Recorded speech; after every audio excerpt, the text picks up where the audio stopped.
Good morning. My name is Laura and I'm here at Osiadacz Family Farm. Now it is a cool, crisp September morning and I am sitting here on our back deck here and are thinking about just exactly what I want to do next year for our garden season because things are kind of wrapping up. Things are dying back. I am harvesting the last of our fruits and vegetables. And I wanted to share with you one of the successes we've had this year with fencing. Now we have a lot of deer that really enjoy to get into our garden as well as just gardens throughout the area here in the small mountain town I live in, Roslyn, Washington. I know this isn't unique. I know this is something that plagues a lot of gardeners. So I thought this would be really interesting information to share with you some of the measures we took in regards to fencing that was successful and kept the deer out. And knock on wood, we haven't yet had a breach to our fencing and the measures we took to keep the deer out of our gardens this year. And I hope you'll join me to show you just what we've done. And hopefully you'll find some interesting tips that will help you in your gardens next year, or if you have a longer growing season, maybe it's something you even want to incorporate now. But there's a couple different strategies we took, and like I said, we were really successful. So follow me and hopefully you'll learn a little something. Okay, so we are going to go to our first small little garden. So just walk with me, and this garden is really doesn't have a lot of plants in it anymore, but I did want to show you just kind of what it looks like. Now I'm just going to try to angle the camera here so you can see it. There we reincorporated this really cute little gate. This is original to the property, and this belonged to this homestead was first built by my husband's great-grandfather, so we tried to incorporate as much of the original stuff as possible. So we have this just cute little gate here, and it's a small garden, and as you can see, I'm fairly tall. I'm 5'11", so the fencing is not super tall, which you would think of, the deer can get in, but we've actually had a lot of success in keeping the deer out. We haven't had any breaches to this garden, and the reason why is because this garden is not very big. So as you can imagine, deer are really good jumpers, but they also, from what I've learned, there is a depth perception type issue, making sure they're successful in their landing. So it would be really hard for a deer to actually jump into this garden and not get hurt. And they're smart enough that they figured that out. It probably, if they were inside, would be kind of difficult for them to jump out just because there's not the opportunity to get that head start as far as, getting any momentum for their leap. So we've been really successful here. This is kind of in a shaded area. As you can see, there's the trees here behind me, so it just gets partial sun. So I have grown things that don't necessarily need full sun. This garden doesn't grow quite as big, but I put in like radishes and onions and brassicas. I even have a little pumpkin in here. But yeah, we've been super successful in keeping the deer out. So one thing you might want to think about is just maybe being creative with some of like your old lumber, just some old fencing or any old gates you have on your property, and just making some smaller garden space because that's something that seems to have worked well for us. Okay, so next we are on our little tour here. I'm gonna take you to some raised beds that was built by my husband, and these raised beds aren't your typical raised beds. They have lids that are held up by hinges, and again, super successful. No breaches here. I don't even know how a deer would get in these because they have lids on them, and like I said, we have them. They're right up here next to the woods here. I'm gonna just angle the camera.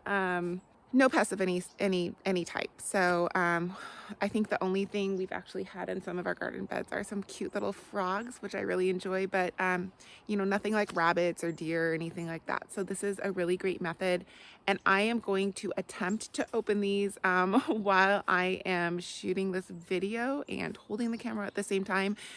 So hopefully it's not a complete disaster, so bear with me. Okay, so I'm going to show you how the lids to these raised beds work. So I just actually lift from down here, down low. There's no handles. I just kind of stick my fingers in the chicken wire. So I'll be lifting the lid here shortly, but I did want to show you the hinges really quick. So yeah, so if you look down here, there's just a couple of hinges on the back. I don't know if you can see back there, but been super sturdy, worked super well, and yeah, we've been successful. So let's open these babies up. All right, here we go. So just grab in there, and I just lift easily, so you can see how easy that is. Okay, having to set the camera down for a second, and I just push these up. So you can see those hinges there once again, I think. And so I have all of my fruits and vegetables in here completely protected from the deer, and as you can see, it's just super easy to open and close. Nothing really fancy, but it works really well. Now let's open up that other bed. I'm going to try to set the camera down this time so you can get a better shot. Okay, let's open up that other bed.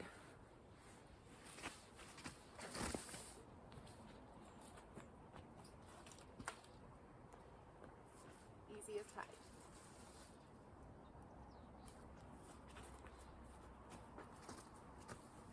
Okay, so as you can see, super easy. They're just, like you can see, there's still a lot growing in there.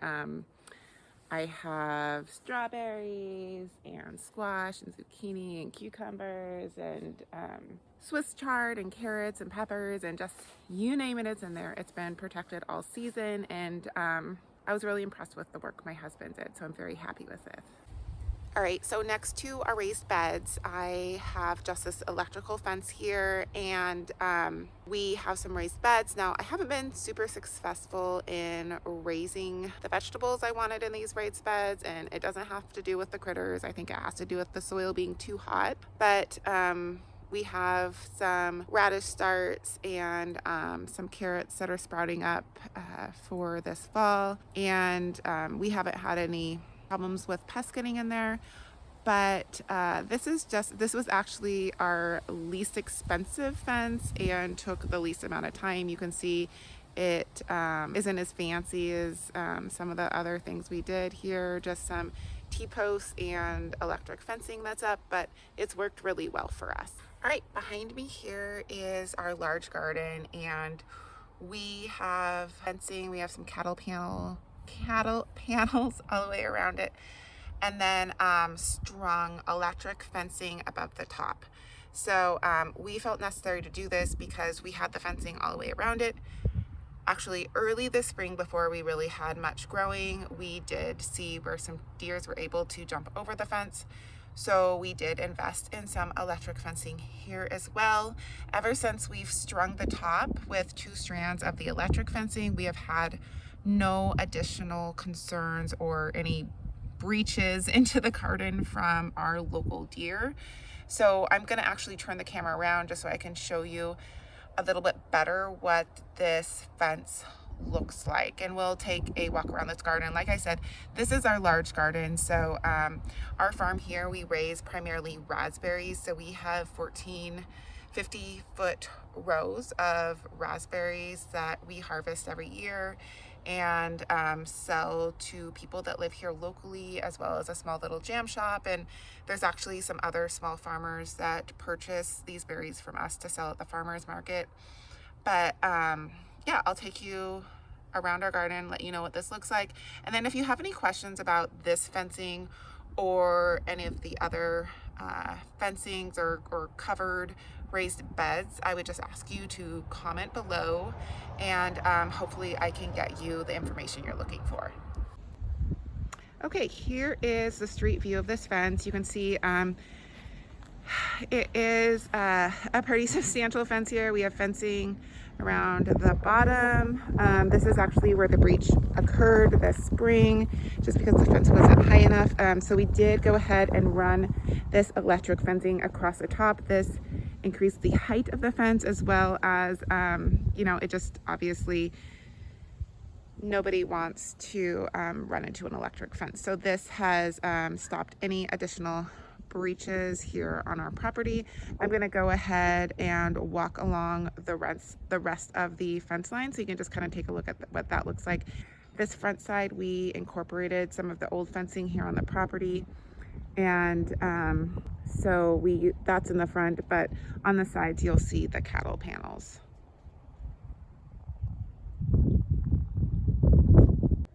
Okay, so again, here is another side of our fence for our large garden. We have the cattle panels, we have the electric fencing on top, and this has been very successful in keeping out all of the deer as well as any other critters. All right, let's take a little walk along the fence line. So as you can see here, we have, like I said, tons and tons of raspberries. We have some other raised beds and row gardens incorporated within this garden too. My husband actually, I apologize for the sun in my eyes, hopefully that'll go away soon, but my husband also built me a really cool area for me to plant some herbs and some succulents, so I have that in there too. So here's our row garden behind me.